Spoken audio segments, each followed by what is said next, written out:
Miles Morales may not be the first Spider-Man, but he's spent the better part of the last decade building his own legend one web at a time. Now he's conquered comic books, the big screen, and now he's about to star in his very own game from Insomniac.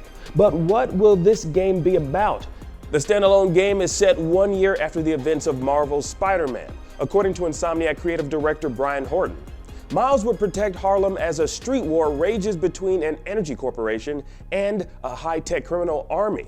Now, Horton said the game will feature new set pieces and new villains. So what should we expect? Well, we did some digging to find the essential Miles Morales comics that could inspire the game.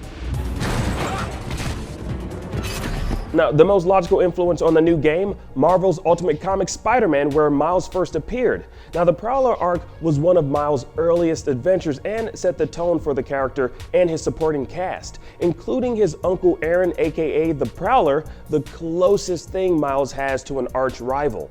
Uncle Aaron / Prowler played the same role in Into the SpiderVerse.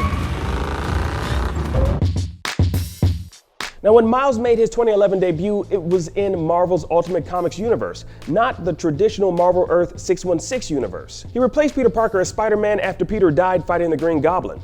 Into the SpiderVerse used that very same idea, but PS4 Spider-Man has Peter and Miles living in the same universe from day one.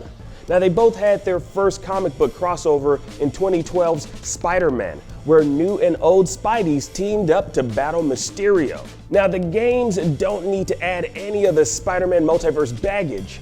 Just give us some of the humorous team-up action we saw in Into the Spider-Verse, please.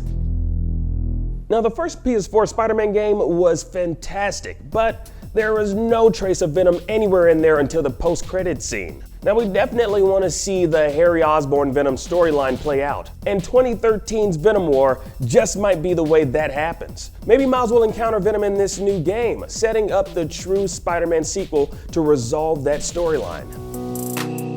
And what if Spider-Man isn't really Spider-Man? What if he's really Doctor Octopus on some Freaky Friday nonsense? Such a disappointment, Parker.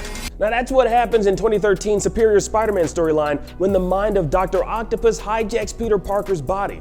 It seems likely that Otto Octavius might return to give both Spider-Man the business in the Miles Morales sequel.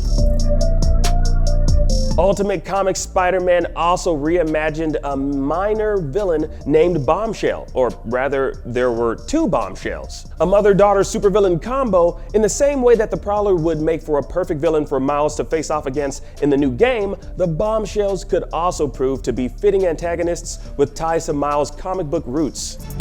Now, we got a taste of the Sinister Six in PS4 Spider-Man as villains like Scorpion, Rhino, Vulture, and Electro all surfacing and even teaming up to take on the Web Slinger. Now, sooner or later, they're going to realize that there's strength in numbers.